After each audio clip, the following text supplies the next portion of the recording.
প্রশ্নোত্তর গীতা পর্বে আজকে আবার চলে এসেছি নতুন কিছু প্রশ্ন নিয়ে গীতা সংক্রান্ত বিষয়ে।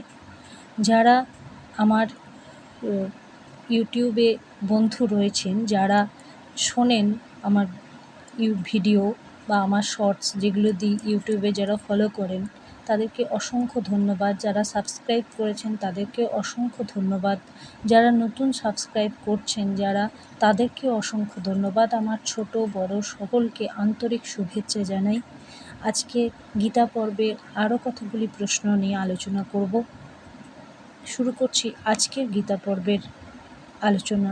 আশা করছি সকলেই ভালো আছেন, সুস্থ আছেন, কারণ আপনারা আমার ভিডিও ফলো করছেন, কারণ আপনারা ঈশ্বরের সঙ্গে আছেন, ঈশ্বরকে ভালোবাসেন, ঈশ্বরের পাদপদ্মে মাথা নত করে আপনাদের জীবন কাটে।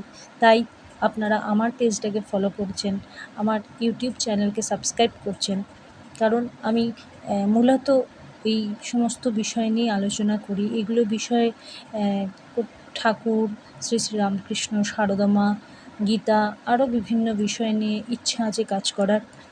তো আজকে শুরু করছি গীতা পর্বের আরও কিছু প্রশ্ন নিয়ে আলোচনা। কারা গীতা অধ্যয়ন বা শ্রবণের অধিকারী?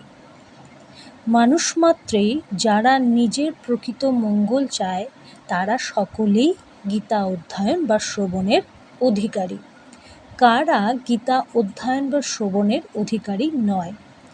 যারা তপস্যা করে না, যারা শ্রদ্ধাশীল ও আগ্রহশীল হয়ে শ্রবণের ইচ্ছা রাখে না, যারা সাধু গুরু বৈষ্ণবের সেবা করে না, যারা ভগবান শ্রীকৃষ্ণে ভক্তি করে না, শ্রীকৃষ্ণকে ঈর্ষা করে, তাঁর নিন্দা করে, এরা কেউই গীতা অধ্যয়ন বা শ্রবণের অধিকারী নয়।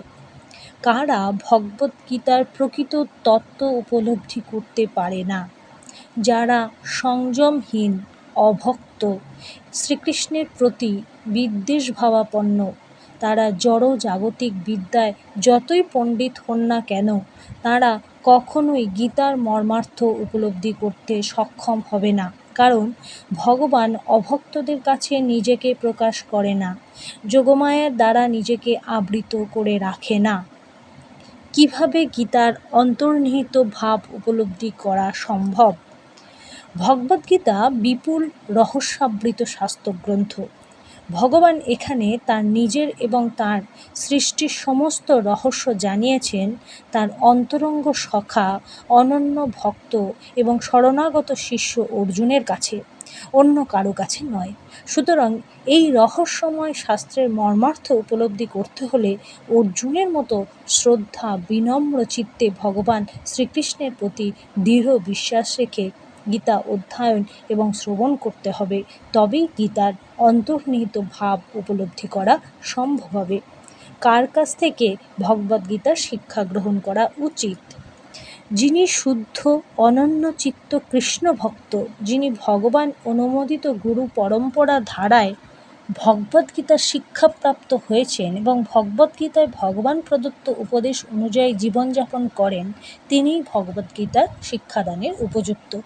এইরকম ব্যক্তির কাছ থেকে ভগবদ্গীতার শিক্ষা লাভ করলে তবেই প্রকৃত কল্যাণ হবে, অন্যথায় পণ্ডশ্রম হবে। এই জগতে কেউ সুখী নয় কেন? কারণ সবাই জড়জাগতিক পদার্থ থেকে সুখ পাবার ভ্রান্ত চেষ্টা করে। এই জড়জগৎ হচ্ছে চিন্ময় ভগবানের প্রতিবিম্ব বা ছায়া মাত্র। মরীচিকায় যেমন প্রকৃত জল পাওয়া যায় না, তেমনি প্রতিবিম্বে কখনো প্রকৃত সুখ বা প্রকৃত আনন্দ পাওয়া যায় না। যা পাওয়া যায় তা ক্ষণিকের ভ্রান্তি মাত্র। দুঃখের সাময়িক নিবৃত্তিকে আমরা সুখ বলে মনে করি। ভগবান এই জগৎকে বলেছেন দুঃখালয়ম। দুঃখালয়ে দুঃখ ছাড়া আর কি পাওয়া যাবে? তাই এই জগতে কেউই প্রকৃত সুখী নয়। এই জগৎ থেকেও কিভাবে সুখে ও আনন্দে থাকা যায়?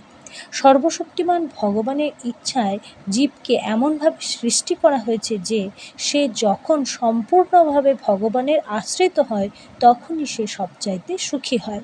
তাই এই জগতে থেকে যদি কেউ প্রকৃত সুখ ও আনন্দ পেতে চায় তবে তাকে অবশ্যই শ্রীমদ্ ভগবদ্ গীতার আশ্রয় নিতে হবে, শ্রীকৃষ্ণের শরণাগত হতে হবে।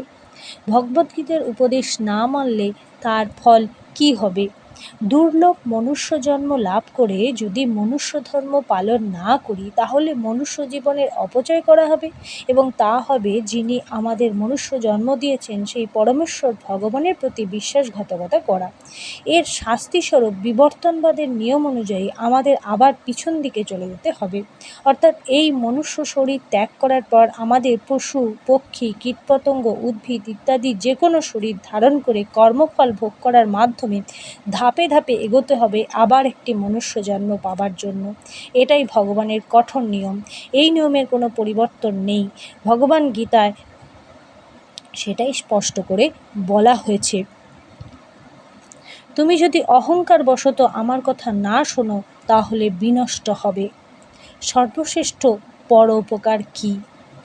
জীবকে কৃষ্ণমুখী করাই সর্বশ্রেষ্ঠ পরোপকার, কারণ এর ফলে তার সমস্ত সমস্যা স্থায়ী সমাধান করা হবে। সর্বোচ্চ হিংসা কি? জীবকে কৃষ্ণবিমুখ করা হলো সর্বোচ্চ হিংসা। এর ফলে এই শরীর ত্যাগ করার পর তাকে পশু শরীর ধারণ করতে হবে। ভগবদ্গীতার উপদেশ কোন গ্রন্থে সংকলিত হয়েছে? মহাভারত নামক গ্রন্থে সংকলিত হয়েছে। ভগবদ্গীতায় প্রধান চরিত্র কারা? শ্রীকৃষ্ণ, অর্জুন, ধৃতরাষ্ট্র এবং সঞ্জয়। আমরা কার কাছ থেকে ভগবদ্গীতা পেয়েছি? সঞ্জয়ের কাছ থেকে। ভগবদ্গীতায় অধ্যায় সংখ্যা কতগুলি? ভগবদ্গীতায় অধ্যায় সংখ্যা মোট 18টি। শ্লোক সংখ্যা কতগুলি? মোট শ্লোক 700টি। এর মধ্যে কে কটি শ্লোক বলেছেন? এর মধ্যে ধৃতরাষ্ট্র বলেছেন 1টি শ্লোক, সঞ্জয় বলেছেন 40টি শ্লোক, অর্জুন 85টি শ্লোক, ভগবান শ্রীকৃষ্ণ 574টি শ্লোক বলেছেন। আজকের মতো এটুকুই। আবার পরবর্তী পর্বে আসব।